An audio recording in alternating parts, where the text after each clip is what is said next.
Actually, my 11 months were up on Thursday, so this will be my first time in Shul not saying Kaddish in almost a year.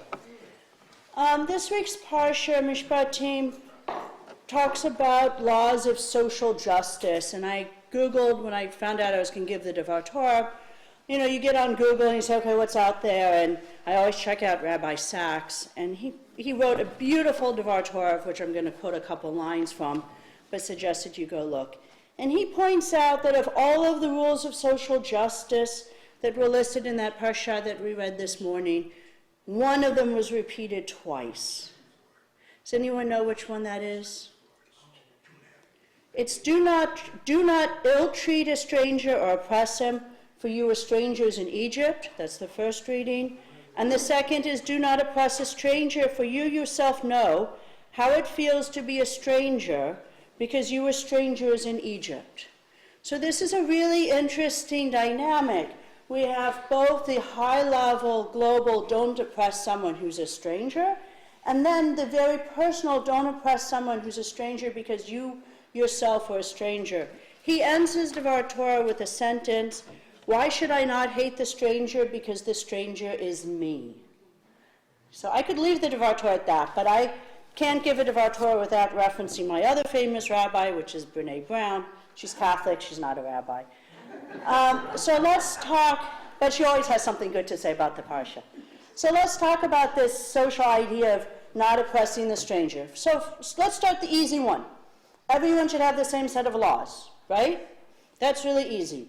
You're a citizen, you're not a citizen, you get pulled over for a driving violation, you should have the same legal rights as someone who isn't a stranger.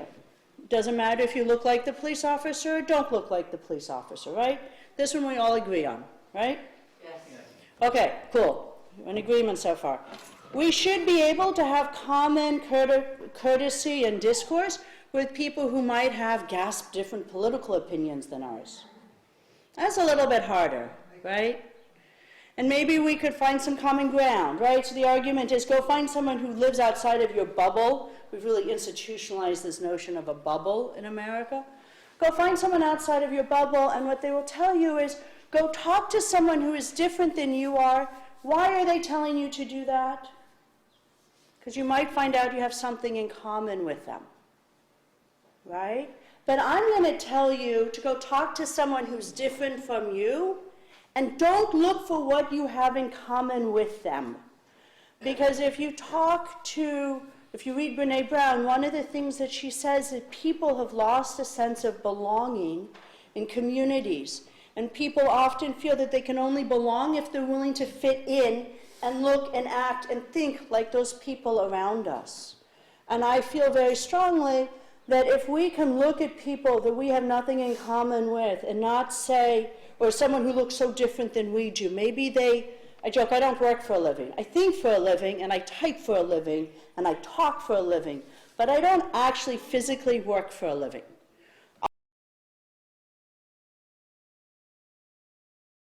I'll paint my room in my house, or I'll tile a floor, or I'll do some plumbing.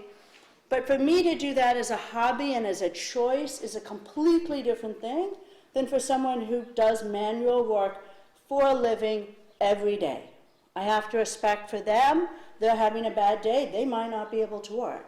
I can usually sleep through phone calls if I have to, right? I mean, you guys all know, right? There's just a difference, right? I need to respect that they are really fundamentally different from me and they bring something to the table. So when we start talking about finding common ground, I'm going to suggest instead that, yes, find that common ground because it always makes you feel better. You've got some connection with someone.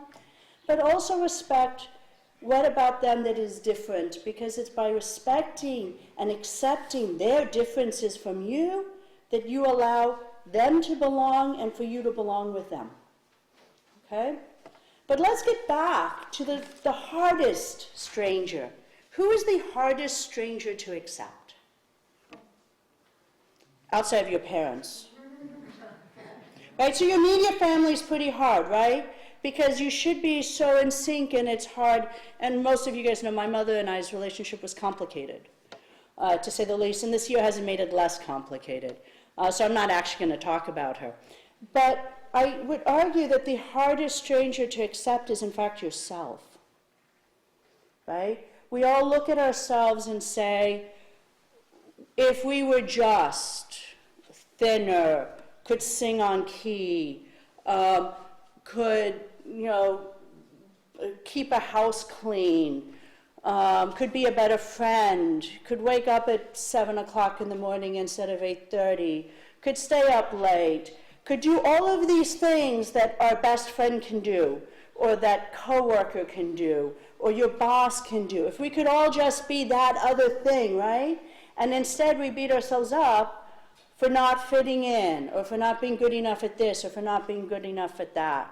And what Brené Brown will tell you, and what any psychologist would tell you, is that we say things to ourselves that we would never say to anyone else. That's bad. What's really bad is that the voice our children and the people who follow us hear is that voice of what we say to ourselves. It's not the voice of what we've said to them. And so Brené Brown will say you cannot love anyone more than you love yourself. And I'm going to argue you can't love anyone until you accept the diversity of who they are and accept the diversity of who you are. And that means I'm not perfect, right? I could be, I don't know. Somehow I'm not perfect. That's a joke. So as we talk about accepting the stranger, yes, make sure we have the same laws for everyone.